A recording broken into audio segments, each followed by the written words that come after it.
Welcome to the LongBox Paradox, episode 91. 9 more episodes till 100. Oh, shit. And my 2-year anniversary, October 19th. Hell yeah. So I did have a cat join me. I apologize. I didn't think he was going to do it. I am Dan, the host, and my co-host, as always, Jennifer at Comic Books Will Break Your Heart, or on YouTube, Comics Will Break Your Heart. Yeah. We know what WAP is, do you? Yeah, we know what, this is a WAP household. We know what it do. This episode brought to you by WAP. If you don't know what WAP is, you know ask what? Ben Shapiro. Well, don't ask Ben Shapiro. Ben Shapiro don't know what WAP is, and neither does his wife. Go ahead, and I freaking love comics. I absolutely adore you guys. I don't know which one of you crazy kids is on here, but I hope you're doing well. If it's Judah, Robo, shit, I forget. Oh my God. Her name is going to come to me, and whatever. I hope you guys are doing well. Ben ain't never seen WAP. That's what I'm saying. Yep. Judah. Okay. Hey, Judah. It's Ree. Okay. Sorry. I forgot her name, but Ree. Got it. Yeah. Part of me wanted to be like, this episode is sponsored by WAP. And if you don't know what it is, you got 99 problems, and apparently that is a big one. Seriously. Message me on Instagram and I'll get the flow chart out for you. I have a PowerPoint. Yeah. Now that we're past the weird, let's get to weirder. Huge news out of Burbank. I woke up the other day and Bleeding Cool had an article saying bloodbath in Burbank. And I'm like, okay, this sounds interesting. And I think months ago, pretty much right when that Warner Brothers AT&T merger was going on, I said at some point there was going to be downsizing. And sure as fuck, there's downsizing. Hey, no one is surprised. Yeah, seriously. Oh, that wasn't a pun on the flow chart, but it could be. I'll describe all the things. So apparently editors aren't important at DC any longer because some of them were fired. Hold up. Have they ever been? Because, and I'm not saying they did it on purpose, but, let's talk about 2019's Batwang.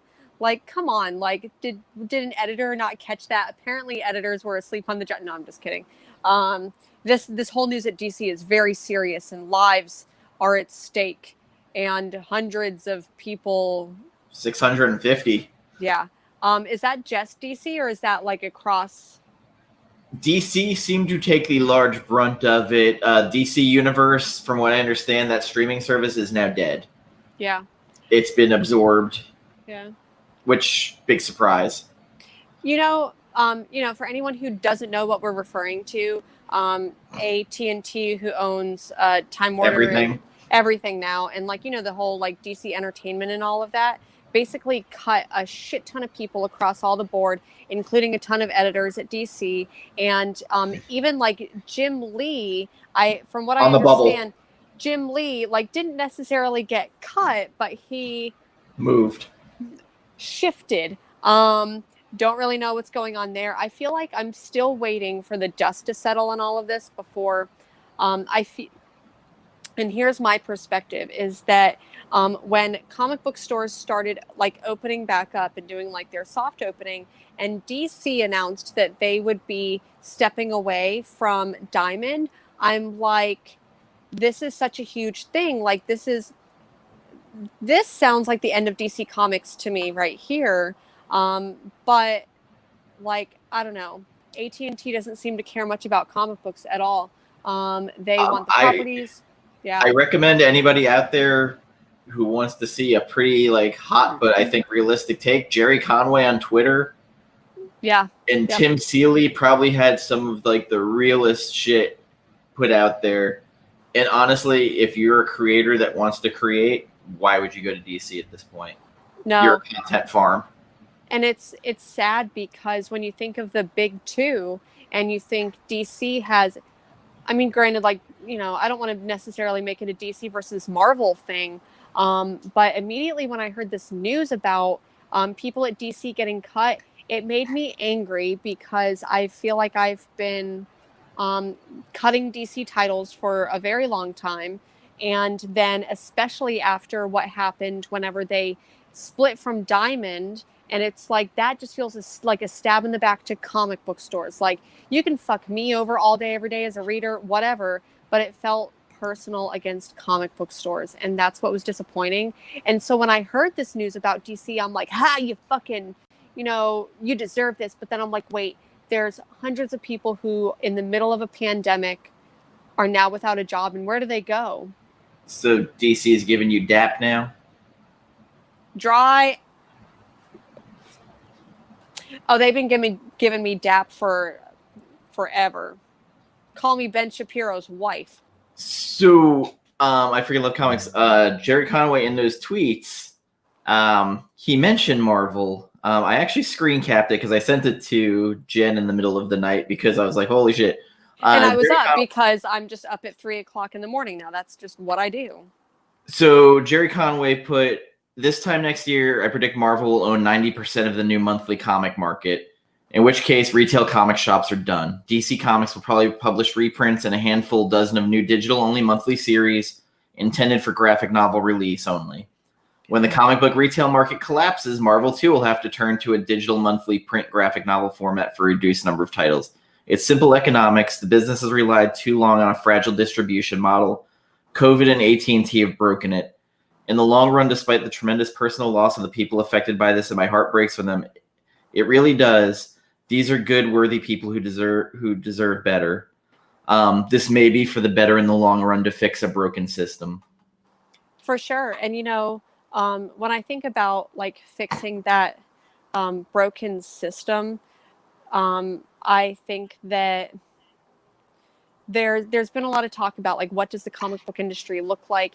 There's obviously been a lot of talk about the abuse that's been happening, the like sexual predatoring that's been going on, and it's like, is this a way to fix it?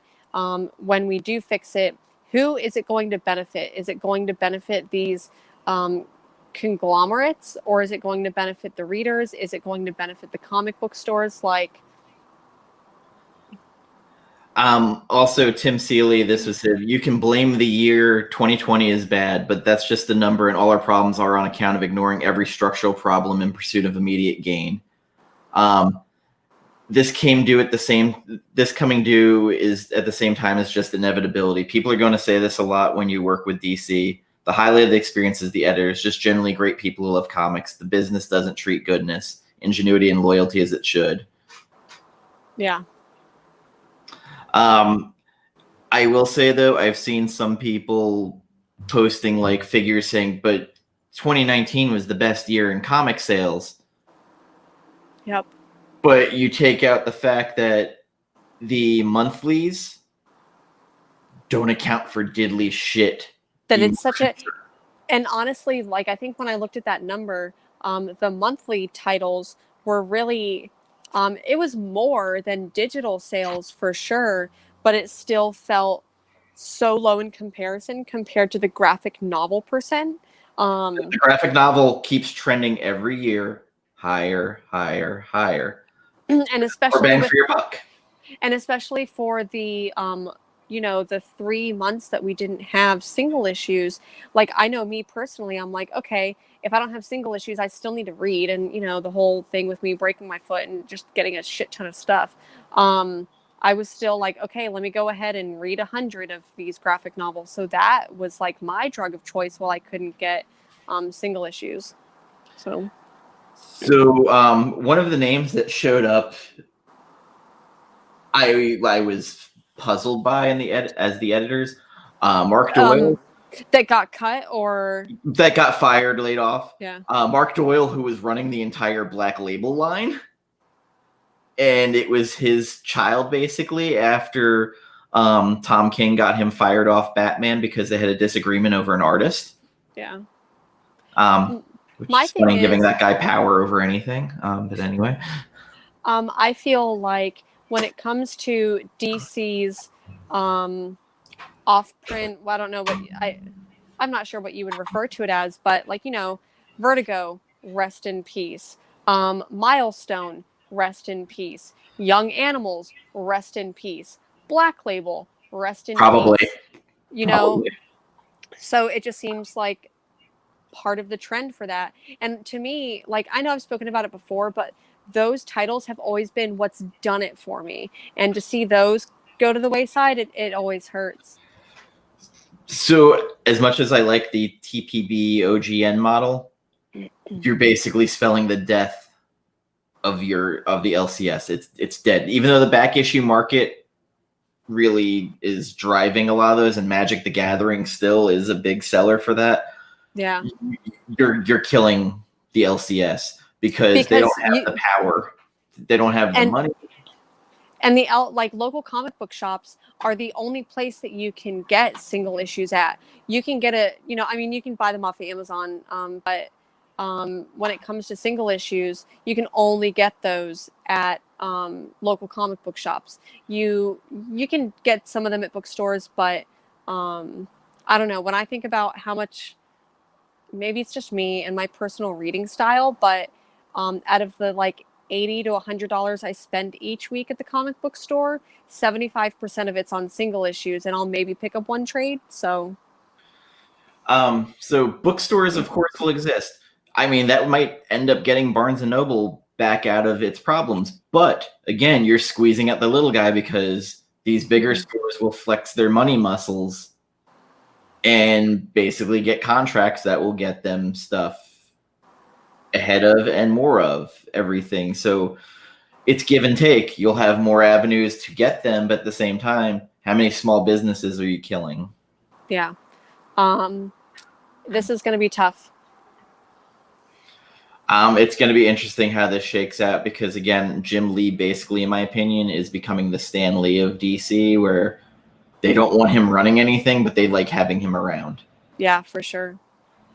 And Jim Lee is very good at business for Jim Lee. And I wouldn't say running things has been his strong suit. Yeah. When they made him, co-publisher, it never made sense to me, other than it's Jim fucking Lee. Do you think that, my personal preference, brand for a lot of these is Image. So whenever people are like, hey, you like comics, is it DC or Image or DC or Marvel for you? And I'm like, Image all the way. So do you think that this will give these smaller publishers a chance to thrive? Or do you think that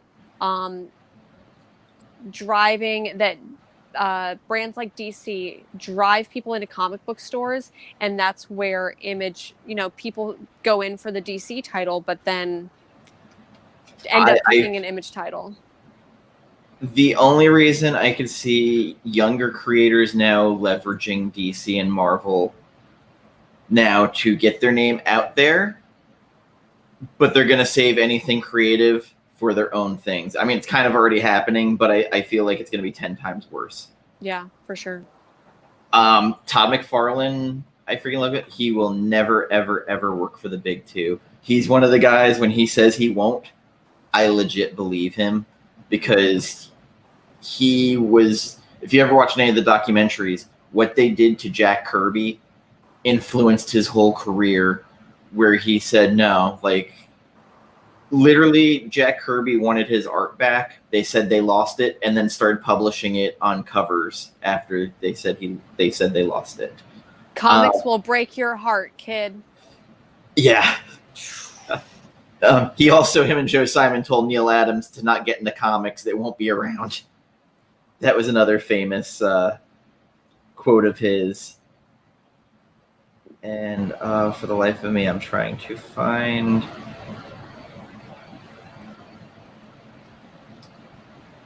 Sorry, guys. I feel like I'm so distracted because I've got this big old cat here. There was a tweet a couple of days ago about the whole DC thing. And it was someone replying to Nick Hanover, who used to be, I forget which comic book website. But basically the person said, for all you people who laughed and mocked Alan Moore all these years, Guess who was right? Yeah. Can we get Alan Moore on the phone? Can we like summon up a portal and get him here with his time Lord wizard magic and be like, has anyone finished reading Jerusalem? The instructions on how to fix 2020 and fix the comic book industry, I swear to you, are encrypted in Jerusalem and no one has read it yet. So LCSs, I feel, are starting to carry more image. Vaults, it's still, I don't think they're big enough that I think they're willing to take a couple more chances. I will tell you right now, my comic book store that I go to, Books with Pictures here in Portland, does a fantastic job with Vault. But they are also fantastic at hand selling comic books. So they are great at recommending, and they are always spot on. So Katie, Nick at Books with Pictures, you both are fantastic. You sell it so good.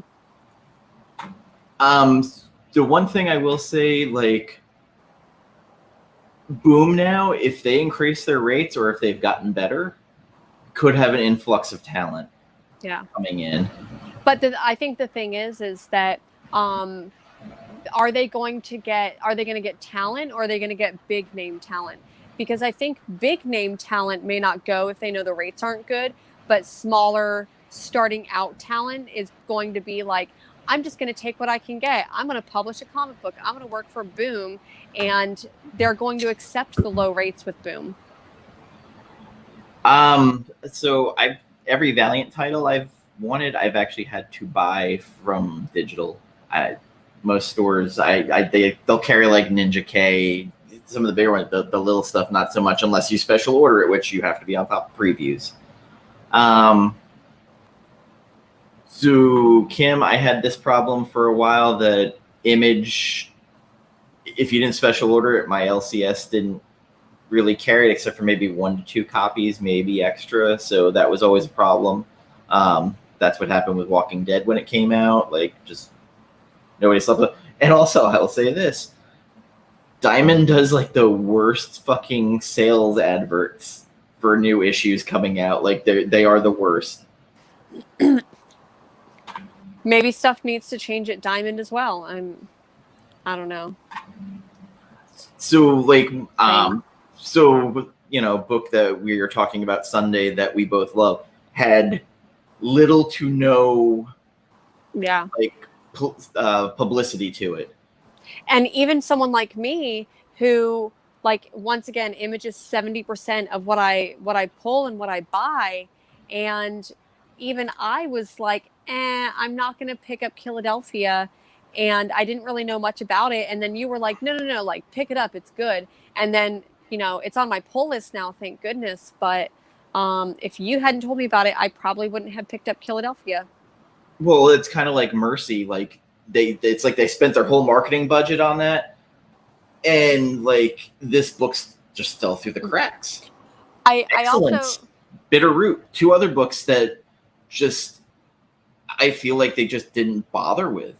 They were just like, they're kind of niche. Like, we're gonna put it behind this, and like, I can't fault them. Like, Mirka Andolfo's name, it's out there. Like, and you know, Philadelphia coming out. It's Rodney Barnes who did like one other comic for Marvel, a Falcon book, which, and then, you know, Jason Sean Alexander, who's been working on Spawn for like the past 2 years. Mm-hmm. And then all of a sudden, like, start reading it, and yes, the pacing on the first issue is a little off. I had to hear about that from Mars the other day, where she's like, I don't think I like this book. And then like an hour later is like, I fucking love this book. Yeah. I also think too, whenever that was coming out, like you mentioned Mercy and how good that book is. And then you read the first 4 issues of Mercy and you know what's going on. That's sarcasm. I couldn't stand Mercy. But Mercy and Decorum came out at the same time. And I feel like both of those were so blown up that anything else was to the wayside. So we have a person we know who's an advanced reviewer. We're no snitches. He's hooked us up. Just, he's not necessarily reviewing them, but he's like, I think you guys will like this, and thank you. You know who you are. I appreciate that. We're not cool enough to be on those lists yet, but I know for a while, like the way Image worked was for the creators, you get more on the single issues. It's on you to promote these. So like Josh Williamson and Mike Henderson when Nailbiter were coming out and Ghosted, like they were on social media 24/7. They were offering to send PDFs to retailers so they knew exactly what they were selling in advance. And why isn't that happening more with them getting it into the hands of retailers? I mean, yes, it's nice getting it to the reviewers, but I still think the retailers need to know, except for the fact that they're afraid of retailers like leaking it. Yeah. And I think too, sometimes when it comes to Image titles, it could just be a personal taste or personal preference type thing, where if you do leak too much to too many people, one, it gets leaked and then no one actually wants to buy it, or two, someone reads it and they don't get it and they're just like, meh. I will talk about books that I love. I've talked about books I hate. I'm not proudly, but sometimes I have to talk about it. So speaking of reviews, I think we've got on our soapbox for 20 minutes now. I'm always on a soapbox. It's like, do I want to get on the big soapbox today or the small one? On the flip, creators get control and profit. Yeah. So here's the thing, though, and trade waiters kind of damage those creators because Image, the flip of you get more in the monthly, they get more in the trades.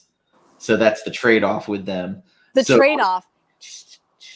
So Walking Dead did great for Image on the back end where, the early issues, like Robert Kirkman was, not doing well. And that's why they're worth a lot to collectors now. Mm-hmm. But he also created, controlled that IP and all the merchandise and everything else. And now Skybound does a little bit of everything. Yeah, and if you want 5 Walking Dead shirts, and you got one Invincible shirt. Yeah, so if you want, if you're barely even a fan of Walking Dead and you want a Walking Dead t-shirt, just order their mystery thing and you'll end up with 5 Walking Dead shirts to advertise how much you love The Walking Dead. But you got your bubble wrap fetish in, though. So. I did. So when the apocalypse inevitably happens, I will rule this world in with the 2 currencies that are going to survive, and it's going to be thirst trap selfies, and bubble wrap. And just to clarify that, they're not my own thirst trap selfies because those are fucking worthless. They're other people's thirst. So I will have this, So anyways, I'll be clean one day with my thirst trap selfie currency and bubble wrap. Let's not talk about thirst trap selfies. Yeah, we don't want any WAPs around here. I can't. I hate this song, and I'm talking about it way more than I ever want to. I will be honest. I don't think that I've heard the song. I don't need to. Whatever. I just like how much. Triggered people like Ben Shapiro, for as much as they hate socialism, they love being publicly owned. The guy who created his Antifa registration site. Hey guys, I want to hang out more, but Uber Eats is here. Enjoy your food. Thank you, Judah. You are so wonderful. Just let us know if you want us to come on your show. If you want to come on, hit one of us. We'll do an exchange program. Yeah, I will loan you Jen for this week. Yeah, just loan me off, man. Listen, I can't do sex trafficking, so I'll do interview trafficking. Well, here's the thing is that I'll take control over Comic Chop News, and I'll lend you out, and then you can come on over to Comics Will Break Your Heart, and it'll be fun. I'll just do an all Remender episode. It's just on your channel. Okay, cool. I'll do an all Tom King episode. See how it feels. It only go as well as the Hickman one. The Hickman episode. Alrighty. I think are you Take care. Yes. I love comics. Let's do it. All right. Go first. Okay. I want to preface this because, normally we both come out with like 3 picks that we picked this week. And this week I have I have 9 issues of things that I bought. And spoiler alert, I hated all of them. I did not like a single thing that I read. I don't know if it's because like my new work schedule is messing with me and I'm just tired and I'm waking up at 3 a.m. every day and I'm just not having fun. But that surprised me because one of them I thought for sure you were gonna like that came out this week. The number 1 that came out this week? No. Wait, which one? Adventure Man. Nope. Okay, so let's go ahead and let's talk about why I didn't love Adventure Man. So let me preface this with I love the artwork, but to me the story didn't move naturally. The way that the story went felt super forced, and I also for anyone who's not reading Adventure Man, like I've actually really been loving it. Like the first 2 issues were fantastic. The number 1 issue is like double the size that a normal issue would be, and you get a lot of information. You're learning a lot of things. They don't give away too much, and they give you enough so you're still interested. Issue 2 was great. I feel like I have the same amount of information from the end of issue 3 as I do as issue 2. Like the story went places and it didn't feel natural, and I feel like I didn't get much out of it. Once again, that could be because I'm super tired and I read these I say late last night, but it was at like 6 o'clock last night because I now go to bed at 9.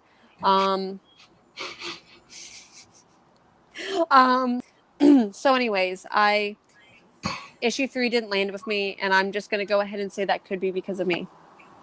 There was something in the issue that like stopped me in my tracks. I'm like, am I misremembering? Where all of a sudden they started busting out sign language with her, and I'm like, wait, whoa, she's deaf?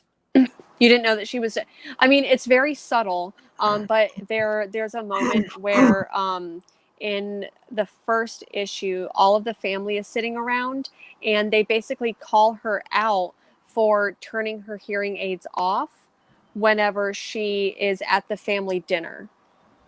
I must have just breezed by it, or I read it and just couldn't remember it because all of a sudden it was like a big deal in this episode. She's like, I can hear. And I'm like, wait, what? Yeah.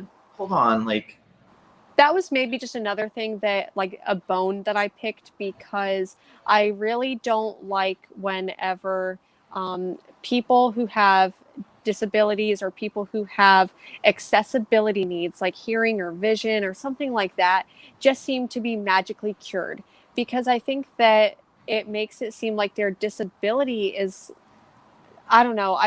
I know that it's not fun to live with disabilities, but I just don't like erasure of it. So I don't know. That was just like a bone to pick. Like that was something where it's like, oh, her hearing kind of magically comes back. And that was, I don't know. I think I know what your number 1 issue dislike was, because I had strong feelings on it after reading it. Yeah. So I always feel like I miss this part when I rate the comics that I read. And so Adventure Man, like 100%, I loved my rating is this perspective is that I loved the first 2 issues. It's on my pull list. So I'm going to keep on reading it. This issue didn't do it for me, but I know the other issues will. I love the artwork. I love Matt Fraction a lot. But this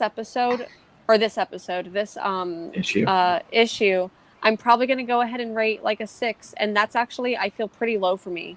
That's like mercy level rating. Dodson's art though is beautiful in this Incredible. issue. Yeah. So that was one of the picks that I had, and go ahead and go for yours. Okay. Oh boy. I'm gonna get this out of the way early, and I'm sure you have this. Yeah. Big Girls by Jason Howard. Okay. Sorry. I was just gonna fucking like barrel through and be like, this is how I felt about it. But you go ahead. So weirdly, like I like Jason Howard's art on trees. Not too familiar with his writing for the most part, and now I'm kind of glad I'm not familiar with his writing because I probably would have avoided this book. I've never seen a book so heavy-handedly just wrong. Like it was trying to be a feminist book, but it's written in such a way that it's what a guy thinks a feminist is. Yeah. So, okay, I'm gonna go ahead and I'm just gonna like steal over with my thoughts because I was looking so forward to this title. Like it's literally called Big Girls. The premise of it, the description I was given was basically men are trash monsters, and it's up to this one big woman who's like this big giant woman to like murder them all or destroy them all. But then I read this book and I hated it. This is literally the first one that I picked up. So I'm like, why did I hate this book so much? I was looking so forward to it. And the artwork is okay. It's white girl Attack on Titan. Yeah, but I'm not a big fan of anime, but I actually really enjoy Attack on Titan. And this book just I didn't say it was done well. I just make an analogy. I hated this book so much. I usually try not to talk trash about books because I want people to form their own opinions. I want people to go in it with optimism. I will not be adding this to my pull list. Even though normally if I hate issue 1, even with Mercy, not hated issue 1, I hated it. I read it because I didn't understand what was going on. And I feel the same way about this. I know what's going on and I got a description of what's going on and I hated it. The artwork's good, but my rating is like a 3 on this one. You're being nice. Yeah. Deuce. Give it a 2. Like literally on the back of it. Listen to this description. Men are monsters, destroying the world. Only girls can stop them. Big girls. Like that should be my shit, and it's not, and I don't like it, and I hate it. Okay, I'm sorry. Go ahead and any more of your feelings. Do you have any other feelings about it? I thought the art was middling. Like, there was nothing in it that, like, yeah, sometimes you'll read a book and you might be hating it, but there's a page, a panel, but something that you're just like, fuck yes. Nah. No. I thought it was poorly written. And I don't normally do this, but I was like literally what I said earlier. It was like, this is a white straight dude who wants to put out a feminist type vibe, and it's missing every fucking point. And like, to me, this is just like, I don't know, fodder in the can, something, I don't know. But it's like, I just imagine all the people who are like, we don't need politics in comics. We don't need diversity in comics. And granted, you know, Jason Howard, like, I don't know if he's diverse, whatever. So what I'll say, like, if this book was written by like Greg Rucka, probably a whole different fucking ball game. Like, or like Matt Fraction, or like if it was that, I wanted more weird out of it, and it was just so normal. Like, and Kim, like, I don't like shitting on books, like, especially new books. Like, I kind of want to let them breathe, but I couldn't find any redemption in this. Like, there wasn't that one thing that I could like latch onto, go, okay, I kind of want to see it. Like, Mercy at least had the art where you're like, well, this is a very pretty book. I'll at least try and feel out issue 2 and see where it goes. And like, we had feelings about Decorum. But Decorum, like, I knew it was going to get somewhere, and I was along for the ride. And this one, I was not. Yeah, there was nothing to like latch on to, nothing to hold on to. No. So it's a hard pass from both of us on this one. Jason Howard, we're not trying to shit on your work, but no, this shitting on your work. This wasn't your best foot forward. So what's your next pick?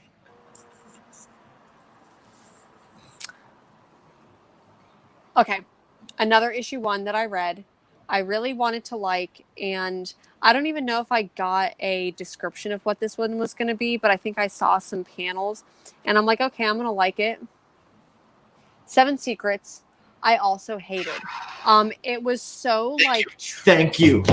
It was, okay, so it was so like tropey, and it was like, I feel like I've seen this before in a million other things, and there's not really like anything special about this, and I feel like there should be. I read it because I was like, okay, Tom Taylor, I've been hit and miss on some of his stuff. So like, I'll check it out.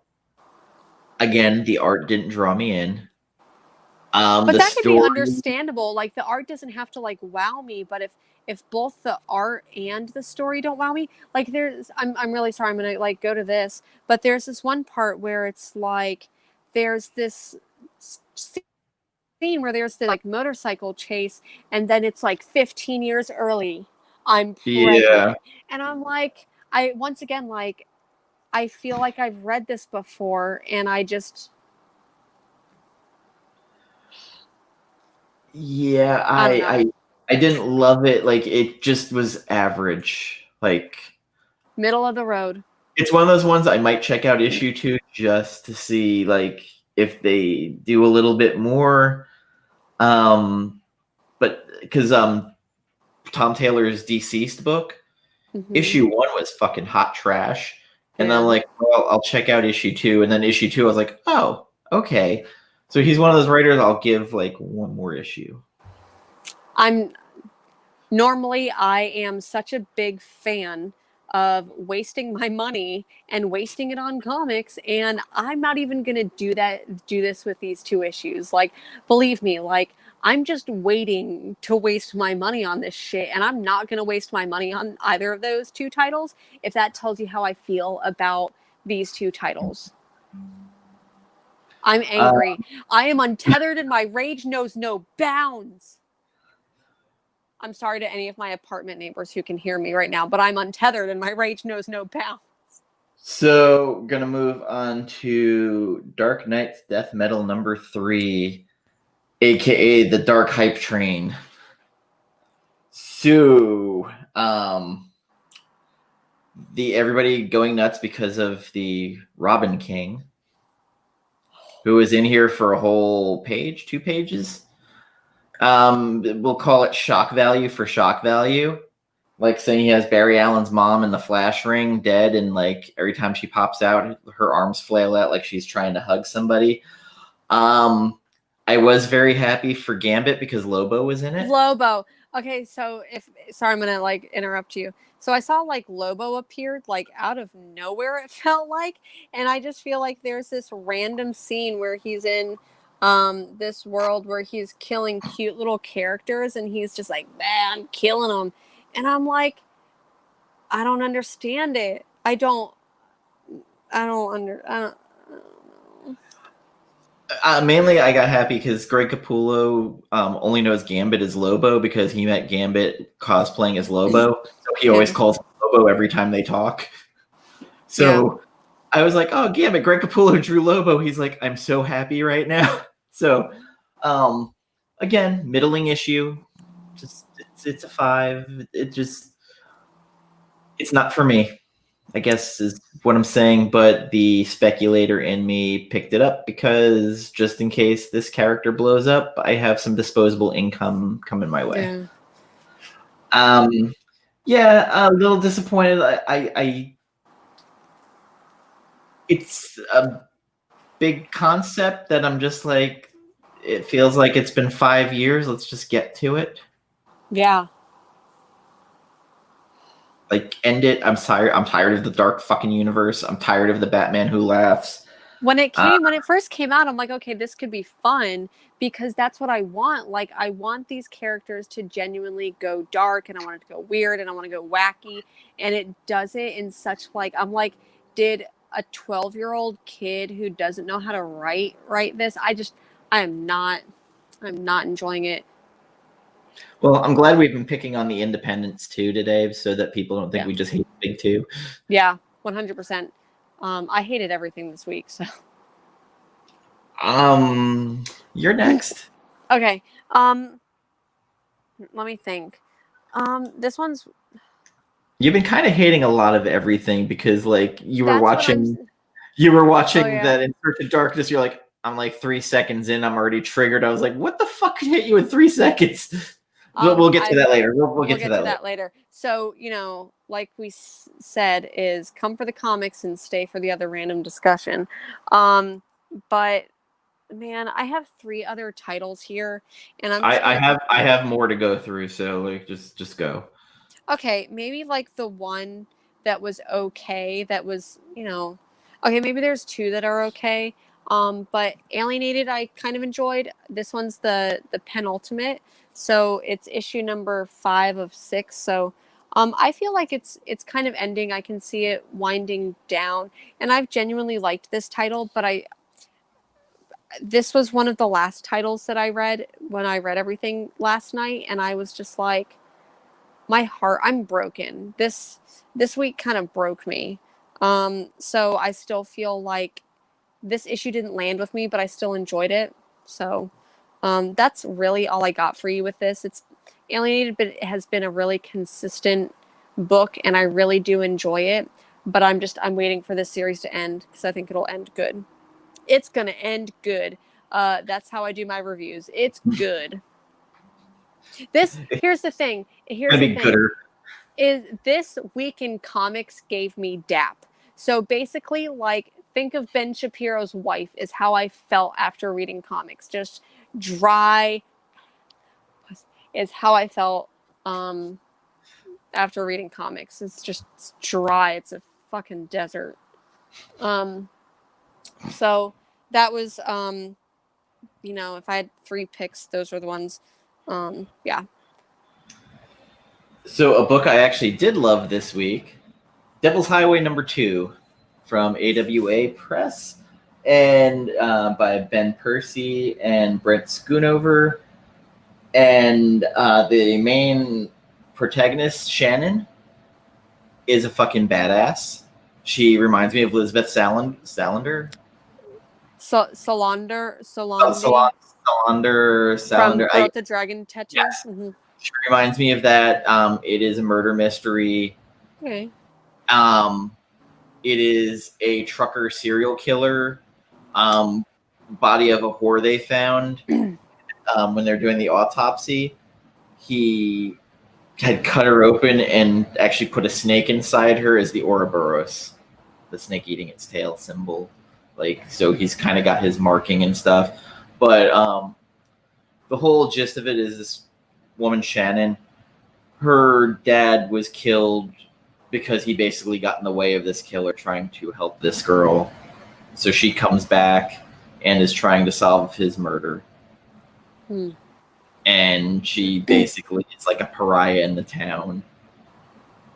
But there's a part where she's like interviewing a hooker in here who her friend disappeared, and this woman in the diner is just being mean to her, Yeah. And she's like, I'm not giving her shit. So she like grabs her hand and says, you have so many tarsal bones in your hand.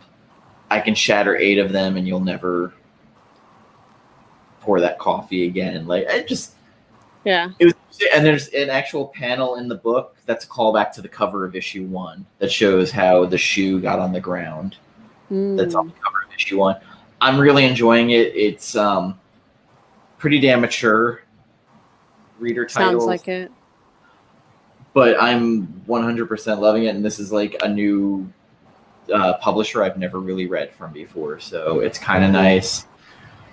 Yo, Dilbot. Hey. How you doing, man? Good to see you. I don't know if you're just joining us. But long story short, okay, what are we talking about? Okay, so what we've already covered is WAP and DAP and Ben Shapiro and all the stuff going DC. How I've basically hated everything that I read this week so far. We dislike big girls. Disliked.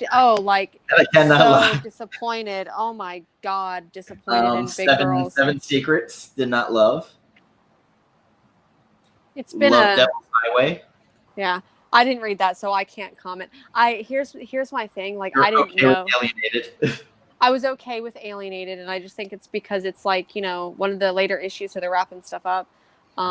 Here's my thing with I probably am not going to read the Devil's Highway book, and the reason why is because I hate watching or reading like that dead hooker trope. Like, violence to sex workers is real, and I hate it being used as just like I don't know. I missed out on WAP and DAP. You did. Long story short, comic books this week gave me DAP. The dead hooker thing didn't really appear till issue 2. Got it. I hate it. I don't know. And they were going into the whole trucker scene, I guess. It might be better. The character's really badass though. Like, she is like, I feel like the kind of protagonist that you'd like. Probably, but I just I don't know. I really just don't want to read anything with like murdered sex workers. Like, that just, it doesn't feel fun to me. Sorry, not sorry. Yeah, this week was pretty weak. It was as dry as Ben Shapiro's wife. I wish I had that sad trombone. The sad trombone, like, yeah. What was your rating on Devil's Highway? 8 out of 10. Okay. I'm pretty strong. I'm bullish on the series. Like, I really like it. I wish you'd give it a try, but I respect your opinion. Yeah. No, you don't. Don't lie to me. You don't respect my opinion for sure. No, I'm just kidding. I respect you as a strong female protagonist. Thank you. Or your antagonist. You keep swapping, like, in my life. I like to think of myself as a villain, but like chaotic neutral. That chaotic neutral. Like, I like to think of myself as the Magneto of the series. Like, I come across as a villain, but in reality, I'm the hero. You next? So I'm just gonna go ahead and blow through these other two. Excellence. I did kind of enjoy this, but I feel like I've read this issue before. The issue before was way stronger, in my opinion. Yeah, like, I feel like, I don't know where in this upcoming arc this is, if this is like the penultimate one. But I just, once again, I didn't feel like I got anywhere with this. Comic relief regardless. Yeah, this one just, this was like the 5th one I read of the day yesterday, and I was already just so dry it wasn't going to go anywhere. You know what I mean, guys? Like, it's like, this is probably not going to happen. I don't know what dry is. I'm in Florida, and it's swamp every day. Yo, dude. Here in Portland, it's gonna be 100 degrees here apparently this weekend, and I think I'm just gonna. I bought an AC, or my partner did, and so now we have AC in our tiny little apartment, and we can get it to like a nice crisp, I don't know, 75, 78 degrees. So even though it's like one of my only days off, Saturday and Sunday, I'm probably just gonna sit in my apartment and sleep, and not think about comics. Sorry. You will Sunday. Yeah. Oh no. I'll be awake on. I'm just gonna sleep all day Saturday.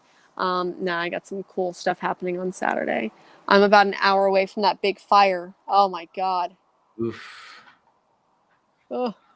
Alrighty. So this one. Okay. So if there was kind of one that I enjoyed, issue 3 of 4 of Empire, with X-Men. Yeah. I'm not gonna lie, I haven't really kept up in the way that I should with all of them, and I've just been reading these sparingly.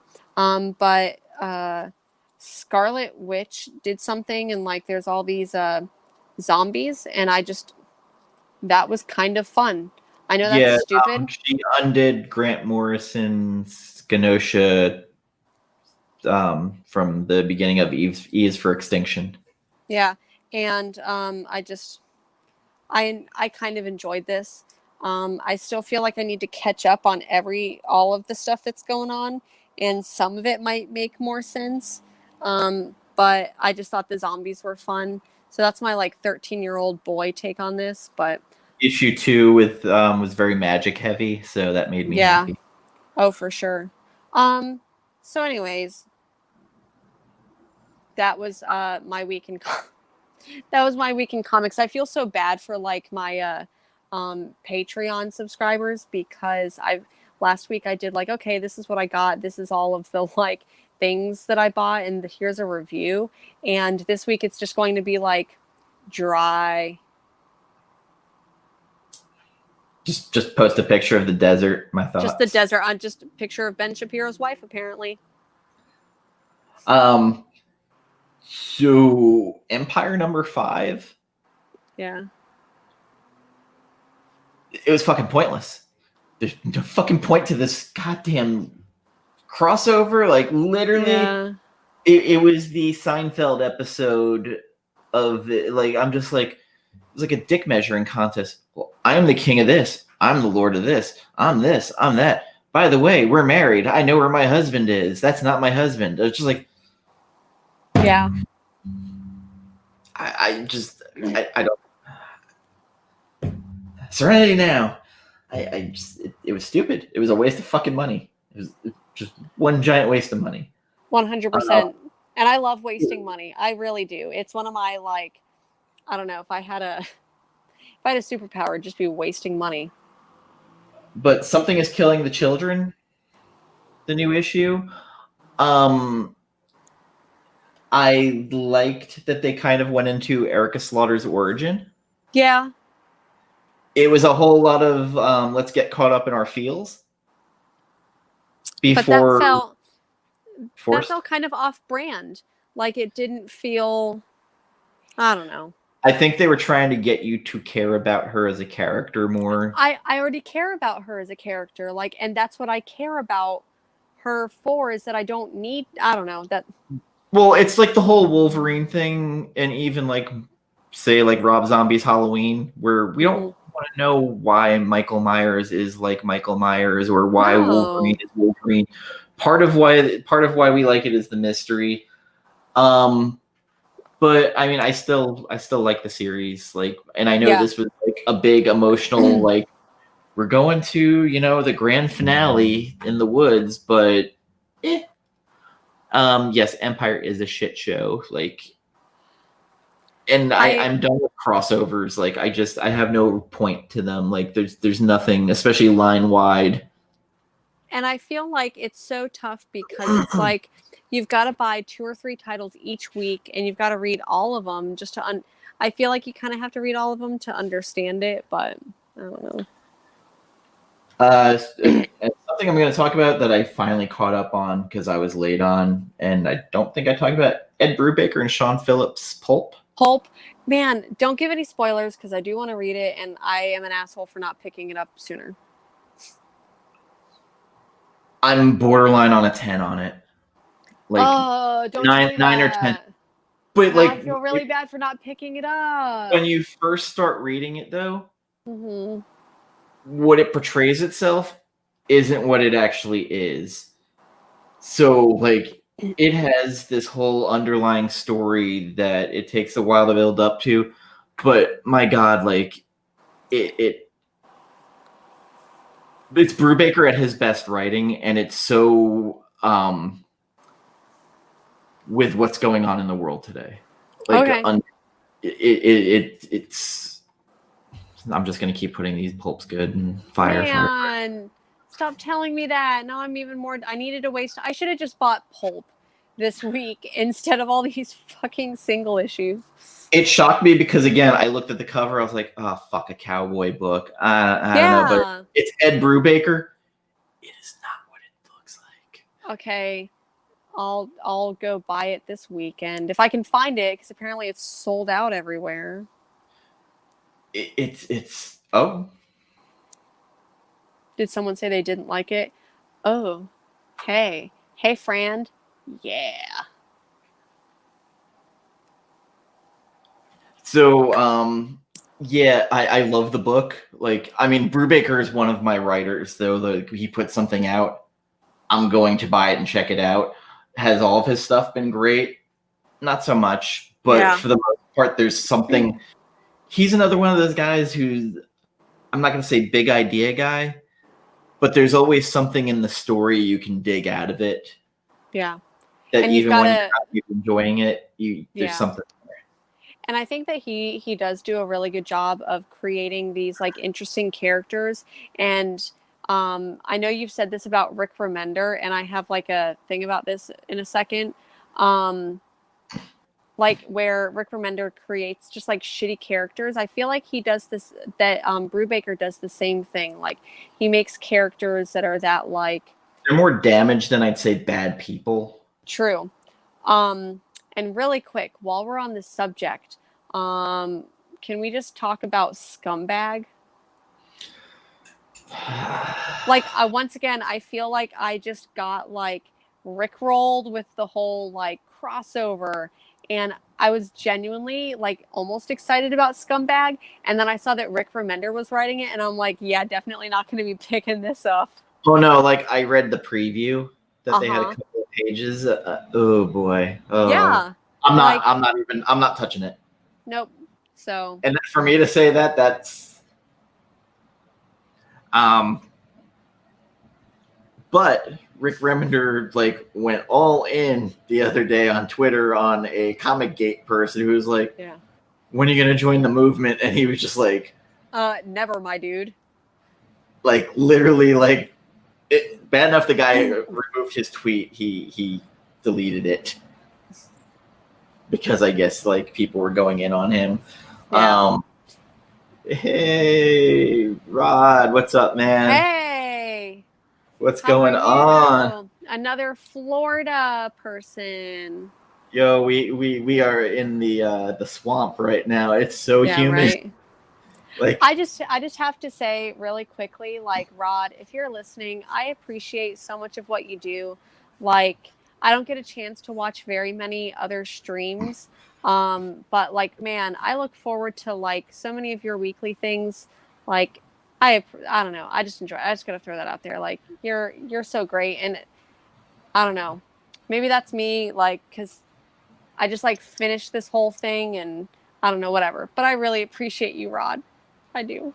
And Rod, like if we're writing we're doing a book you want to talk about, or if you just want to come on and talk books with us, bro, like come on, like love to have you on. Like yeah, I mean, we love to have everybody on for the most part. I think John's Comics with Kids, like oh my goodness, invited him on. He was nice enough to share that, you know, our last video, and wants to talk Vertigo. So oh my goodness. And can I just say about John's Comics with Kids, like seriously, he does a stream on Saturday mornings with his two daughters, and I am just like, I wish that like I could be watching that, like young Jennifer going back. Like literally, the past couple weeks and having Saturdays off, I look forward to those Saturday morning streams. Like John, if you're watching or whatever, maybe I'll tell you later, but you already know. I really appreciate your streams on Saturday mornings.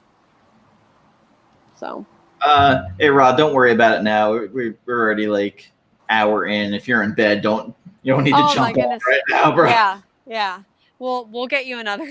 We'll get you another time. Yeah, we'll let you know ahead of time, and you can come on. Like I'd rather have a fresh Rod than one like after a hard day of work coming on and like.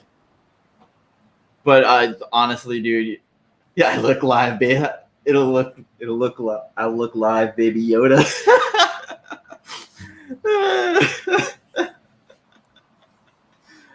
No, we good, man. Like we'll get you on another time. Like I say, we're almost an hour in, and we're getting past the comic part. It's like almost my bedtime now. Did I mention I've been getting up at 3 a.m? I don't wanna. That's why you're not answering my 2 a.m. messages anymore. Well, no, it's because like I'm doing it Sleeping. at like 4 in the morning now. I'm just, Yeah. give me an hour, man. What was I gonna say? Yeah, Rod, your community shout out stuff, like seriously, like it's brought attention to so many people that I wouldn't have known.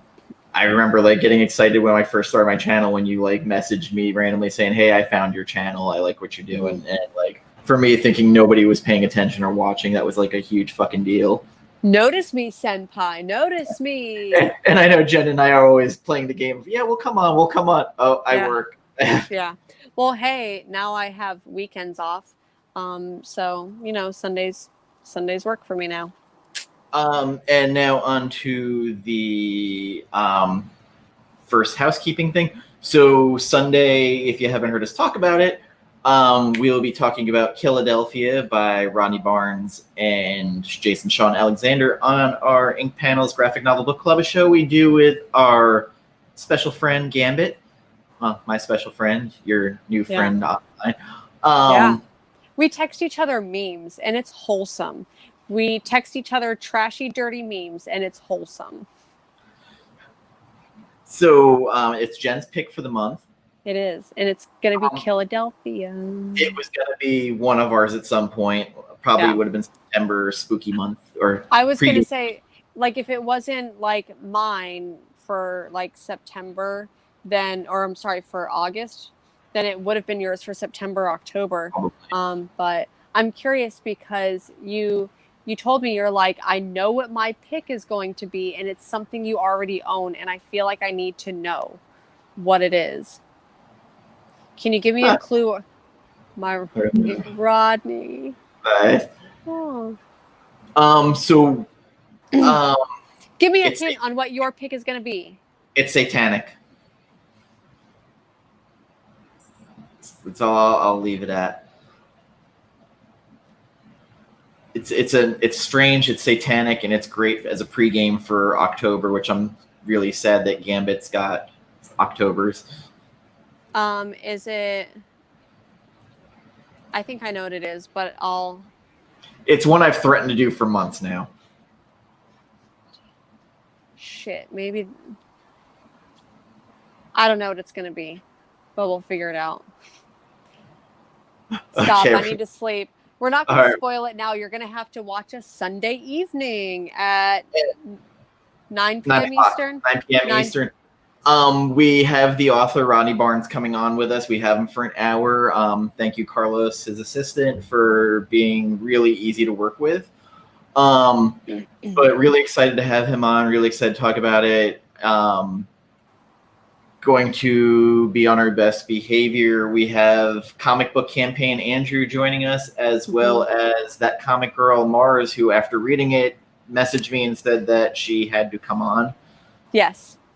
So it's going to be a packed episode. Our format's going to change for it a little bit because it's going to become an interview / discussion. Chat, if you're here, bring some questions. Of course, keep it respectful because I don't want to fuck with our guest. This is the first time. I'm nervous as it is. If I have to keep it respectful, everyone else does. If mama can't have fun, then kids can. No, I'm just kidding. But seriously, we're going to be on our best behavior. It'll be fun. I've done research. I prepped questions, which I've never done. You have no idea how many questions I want to ask about writing that Wu-Tang biopic to him. I say just go for it. Shoot your shot, man. I'm going to leave that till right before his hour's up. And then to see if it's you can tempt him with staying on for it. No, I'm just kidding. We can't do that. Yeah. Did you talk with Old Dirty Bastard, any of his family? I need to know. Yeah. Rod, come join us on the stream, or at least watch along. I'm a New York kid, so Philly is kind of always a hot button. I hate Philly sports. That's never gonna change. I know you love Philly sports. I'm not gonna fuck with you on that, man. Philadelphia is a book that it snuck up on me. People started talking about the local comic shop day book, and I'm like, is it really that good? Why do I not know anything about this? And I picked up issue 1. I was like, wait, hold up. And I like immediately had to make a video talking about it. Came out in November, so we can't list it as best of 2020. We can list the trade as best of 2020, though. I was going to say, to me, like the trade for 2020, and 100%, I'm predicting it now. Eisner Award. Already predicting it. See, I Pulp for me is going to like clean up. Like Pulp is that damn good. So whoever wants to take bets, like who do you want to bet on? Do you want to bet on me, your girl, or do you want to bet on him? I'm just kidding. It could honestly, I haven't read Pulp, so I can't give an informed opinion. Bro, congrats, man. Like, it's nerve-wracking, like, but dude, that's huge for you. Like, enjoy, man. Like, yeah. Honestly, like, I feel like once you go live, like you're an old pro at doing this shit, you'll be fine. Like, yeah. Because I already had that. Like, I was talking to a friend of mine. She's like, you'll be fine, like, once it starts going, but you're going to be a fucking disaster until you actually hit go. Luckily, and the more you think about it, like, you'll just work yourself up. Luckily, I have Jen and Gambit to kind of, like, if I start cracking, I can at least, like, lean on. Yeah. So just send me, like, a finalized list of questions. So then if for some reason, like, you just, like, stall out, I'll be like, okay, I'll take over. Hey, Santa. Good evening. Will you ask? No, we're keeping it very, very professional. There will be no talk. There will be none of our shenanigans. Yeah. Is there going to be a CD-ROM version of Philadelphia coming out anytime soon? I mean, there should be. One if I had a burn still. Couldn't you? Oh, I'm sure you do, and I'm sure you've got plenty of CD-ROMs hanging out. I do. Yeah, I know. But they're 10 years old. They're from like when I was making like mixed CDs. So like I have like one of those spindles of like CDRs. Yes. Yep. No Wapper Dap talk. You know, I may just throw a curveball and just be like, so what's your opinion on WAP? I will say, though, I saw the video version with Viola Davis doing the Kylie Jenner part. Mm-hmm. Very interesting. I don't know. You're in the video, Kylie Jenner shows up wearing like some tiger print shit, and then like apparently it upset Carol Baskin. That bitch Carol Baskin. Oh my god. It has been option Rod, apparently, Philadelphia, and with him being a TV writer, I can't see it happening. Yeah. Because at times it feels like it is a TV script. I've got tons of questions. Like, well, not tons. I've got 5 solid ones, and then I've got a lot of like, I'll keep this in reserve. There's a couple of questions on there that like about his IMDb. Like he worked with the Wayans brothers a lot. Yeah. And Major Payne with Marlon. Oh wait, no. The Major Payne wasn't the Marlon. Wasn't the Wayans. That was oh god, I can't remember the actor now. Oh no, it's one of the In Living Color guys. You know, I just kind of had a thought. You know, we're getting so worked up about, or you are at least, about like the questions you're going to ask him. How about when we invite him on the show, we're like, okay, so what questions do you have for us? Well, I'm just kidding. Damon Wayans. Okay. I don't know if I'm at that. Everybody, I don't know why Damon. That was the one that didn't stick in my head. Like I'm so like into the process. Like how the book came about, like what in the world made him go, you know what? This book needs a Revolutionary War hero to be the main antagonist. Yeah. I would say he's not the main one, but yeah. Just read Philadelphia, folks, in the next 2 days, and then join us on Sunday. Have you seen the variant covers for 7, 8, and 9 in the pipeline? No. So issue 7 is Scotty Young, Abigail Adams cover. Ooh, okay. Issue 8 is Sienkiewicz with a great one, and then Francesca Mattina at number 9. Okay. And it has a picture of this new vampire that Abigail has control over that is like basically a monster. I'm really excited about this, and my Instagram's going to be nothing but promotion for this for the next couple of days, and Twitter, so just a warning. So be here or be square, people. So, yep, we got him for at least the first hour, and he has to be out in exactly an hour. Good call on that for pre-ordering those. Always pre-order with your store or online.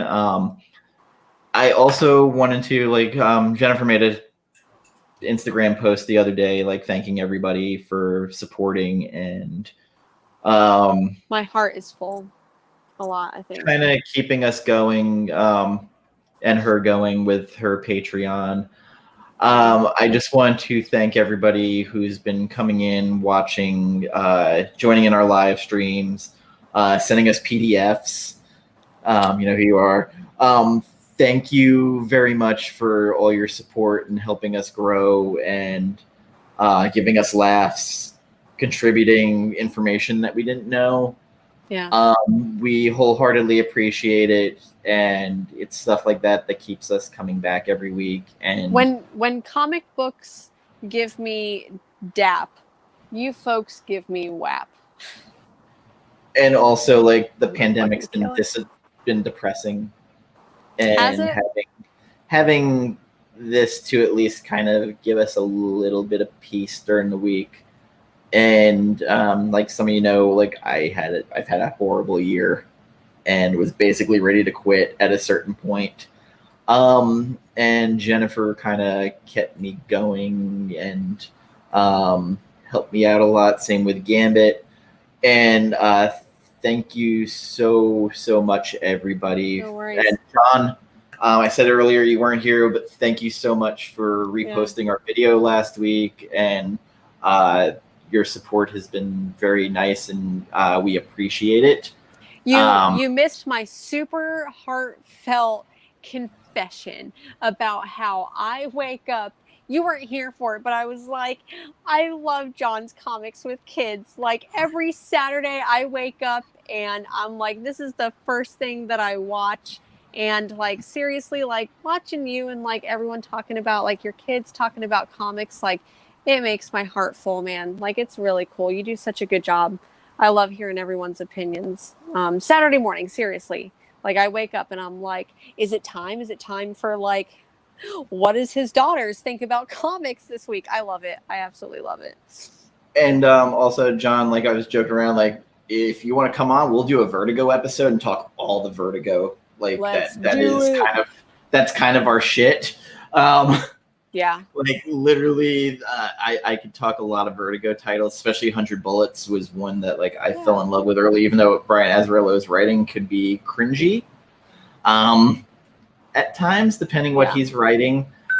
But man, like I appreciate the hell out of everything you do, and we already told Rob too. Sorry. Okay. So moving on, I needed to talk to you. So what happened with In Search of Darkness? Like what triggered you? Okay, so I'm going to preface this with I text you and I'm like, okay, I'm literally like 30 seconds in and I'm like, I already hate this. And then like I paused it like 2 minutes later and I really wanted to watch it. And then I saw that it was 4 hours long and I never went back. Okay. Yeah, I know you were probably so ready to like talk about it, and there was so much good commentary, but here's the thing about the first 30 seconds is that this documentary about 80s horror, it's to me the premise is really cool, but the first screen to pop up is literally a definition of what horror is. And I'm like, really, people, is this a high school essay? Webster's dictionary refers to horror. And so like literally I saw the first 30 seconds of this documentary. I don't even know what it is because I got 2 minutes in and I'm like, I really want to watch this, but maybe I was tired or whatever. But it'll probably be one of those like lighthouse things where I go back and watch it and just absolutely love it. But when I saw like Webster's dictionary defines horror, a noun or whatever is this, and I'm just like, I rolled my eyes a lot. Sorry. I'm like expecting some like life-changing thing that like really triggered you, and it's that. Yeah. Hot take. All right, Rob, man, take care of yourself, and bye. Good luck on the panel. Yeah. Post some links to it. If I'm home, I will try and jump on and check it out. I like said, like I'm sure you'll do fine, Rod. You've been doing this for a long time, man. Like every week. I'm sure you'll be okay, and I'm saying this as someone who's having like a breakdown every day about Sunday with Rodney Barnes, just because I love the book so much. I'm afraid like I'm gonna fuck it up. Go and give them some WAP, and if they don't know what WAP is, you tell them. You show them what WAP is. No, that'll get him banned. You show him what WAP is. Make them feel. I don't know. Thank you, Rod. I appreciate it. You're awesome, man. Anybody in the chat read any books this week that they want to talk about, maybe, or think that we should have read that we missed? Like I felt like I read a lot this week, and yeah. I hated everything this week. I hated all of it so much. For anyone who's just joining us, Big Girls, hated it. 7 Secrets, hated it. Alienated was one of the redeeming ones, but I still felt like this was a miserable week for me. What else? I did okay. Dark Knight. Speaking of the Wayans brothers, we're very close to that. Men on Film, hated it. What? You never saw that on the Old and Living Color? Oh, I guess I'm sorry. Older than you. Never mind. What? By like what? 2 years? How old are you? We've talked about this before, and I know I should. How old are you? I'm 31. I'll be 32 at the end of this year. Yeah, I got quite a few years on you. Fuck. For some reason, I thought you were like 36 or 37. 44. Okay. Something's Killing the Children. It was good. It was to humanize her. But that's the thing, is that I didn't need humanization. Classic sketch. Okay, you know what I'm talking about. Yeah. Marauders. I didn't get to read that yet. Ooh. Ben was solid. I had Kitty Pryde on the cover too. Dead though, but Venom, I'm very on like this new arc. X-Force has been good. Like it's been solid. I actually went back and read Cable. Cable's not my jam, but I actually enjoyed it. Like I think the next issue comes out next week. Issue number 3 comes out next week. I'm like, okay, I'm here for it. I need Cable number 3. I need to find out what Noto happens. art though. Phil Noto is like my favorite artist. For sure. 7 Secrets, hated it. 100% hated it. I hated everything this week, but that's just me and my. I was just kind of like 7 Secrets was just kind of like, okay, like I've read this before. Like I've read pieces of this everywhere. I've read this before, and it was, here's the secret. It sucked. Cable's only 2 issues in. Issue 1 I was on, but issue 2 I thought was really good because it had the Stepford Cuckoos in it too, which I really liked. Yeah. It's worth a try. It's early on. I'd give it a try, John. Yeah. I think based on some of the other stuff that you read, like I feel like, I think that you would enjoy it. And if you don't enjoy it, then I don't know, I'll send you like 5 cents or something. Coming up this week, we have Decorum number 4 coming out. Which I'm really excited about because issue 3 finally went somewhere. And I feel like issue 4 is either going to like go further than that. Hickman's going to give me a big old dump in issue 4 and just tell me all the things. So Hickman just dump on me with Decorum. Wow, that's Yeah. phrasing. That dump, that WAP dump.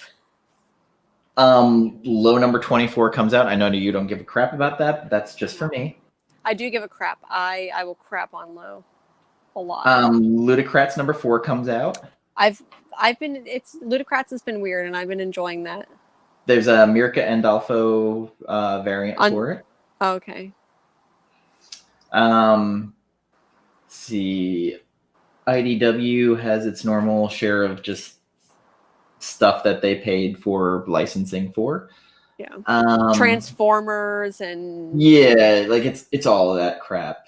Except, okay, so I know this was last week's issue, but My Little Pony Transformers was actually really good. I don't give a shit what anyone says. It was really good, and you should pick it up. There's only one. Oh no, there's a ton of Empire books coming out. Never mind. There always is, yeah. Maestro number 1 comes out. Spider Woman number 3. So much feces. So much feces. Thor number 6 comes out. Thor's been decent. I've weirdly been liking Valkyrie. Jane Foster. Jane is that Foster, what you're? yeah. You know, I picked up the first couple issues of it, and then I don't know what made me just stop picking it up. Maybe it was a move, quarantine, whatever. But I'll definitely pick it up and trade. Bunch of Venom 2nd and 3rd printings coming out. The usual Dynamite stuff, but we're not really talking about. We're not talking about Dynamite. Sorry. Boom Studios, Faithless 2 number 3. Yeah. Once in Future number 10. Yeah. Bunch of Power Rangers. Something is Killing the Children number 7 2nd printing, which nice Erica Slaughter cover. Yeah, I saw Hawkeye Freefall was out in print. I thought that was one that was just going straight digital. That kind of shocked me because I was not expecting that. Remind me who's writing it. It's Matthew Rosenberg. Okay.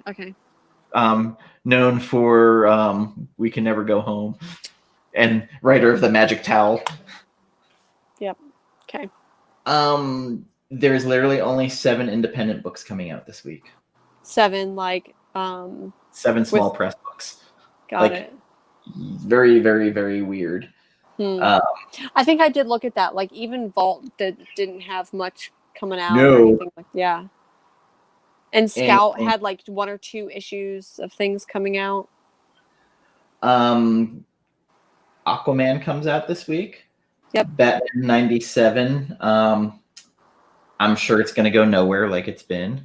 Yeah. Catwoman number 24 with the Sean Murphy cover, co-written by his wife. Dark Knight's Death Metal Guidebook number 1. Maybe that can help me. Maybe it won't. I don't know. No. Last issue of Harley Quinn, number 75. Justice League 51, Metal Men, Nightwing 75, blah, blah, blah, Teen Titans, Wonder Woman 759 2nd printing, Wonder Woman Dead Earth number 404. Okay, that I'm for sure picking up because I mean I've been loving that title. That is the Wonder Woman that I've needed. I enjoy it. I'm liking the B cover. I'm liking it a lot. It has her riding a horse with wings. I love it. I'm here for it. What looks like a murderer's row of mouths. So she's going to Florida. Yeah, pretty much.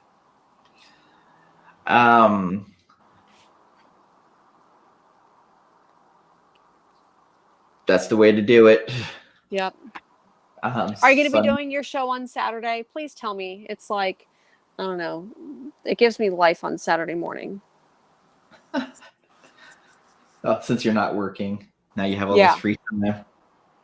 Wait, me? Oh, on the weekends, yeah. Yeah, on Saturday. I mean, yeah. Well, I have like a thing on Saturday, and I don't know if I'm supposed to talk about it. I don't know. I'll talk about it next week when I know more. I know I'm being very cryptic, but it's something very cool. Okay. We'll do a quick early show before. Okay. Okay. Cool. Okay, so Mainframe Comic Con is Saturday. Okay, so during the early day, I can watch some of the stuff then. See Rod have his breakdown on cam. He's gonna do fine. I know he'll do fine. He's been doing this a long time. Like he's a pro. He's been doing live shows for a long time. Years. Yeah. He's way better on camera than I am. That's for damn sure. Yeah. He's so much fun. So yeah, I think we're good to wrap up. It's been almost an hour and a half, and Jen needs to go to sleep soon. I do, because I need to wake up bright and early at 3 o'clock in the morning again. And here's the thing, I don't even need to be up until like 6, but my body has been waking up at 3 in the morning. Like I should be awake going to bed at 3 in the morning. But and also, again, Sunday at 9 o'clock, join us for Philadelphia with Rodney Barnes. It's going to be a jam-packed episode because we have more guests than I've ever had on before. So, going to be interesting trying to keep everybody from talking over each other. I feel like there needs to be a talk ahead of time. Like maybe we should have like a sign saying, "I want to talk." Yeah, for sure. Like let's come up with like a nose scratch. Like start just picking your nose if like, or like, I don't know, if you want to talk, or like the Carol Burnett ear tug. Yeah. Mm-hmm. We'll figure it out. Start screaming WAP. WAP. WAP. Someone's talking to like that. Dap. Yeah. That might get weird. Like, wait. It's going to get weird. It will. Invariably, it's gonna happen. I as soon as he gets off he logs off though, the beer's coming out. I'm going to unwind. Yeah, for sure. So with that being said, thank you everybody. Appreciate all of you who joined in the chat. John, thank you for stopping by. Rod, thank you for stopping by. Kim, love seeing you when you're on here. Dylan, of course. I feel like we're forgetting people. I freaking love comics. Judah, thank you for stopping by. Thank you. Hit us up if you want us on your show or if you want to come on. Again, always happy to fill time with having an extra voice in the room, especially since we can't have Gambit on but once a month because he's a very busy tattoo artist. Yep. And take care, everybody. And John, Rod, good luck with Mainframe Comic Con. Awesome that you guys get to contribute and work on that. And drop links or what schedule time is going on, and I will try and make sure if I'm awake, since I work overnight, I will get on there. And join us Sunday, everybody. Yeah. Thank you. So long. Farewell. Goodbye. Bye.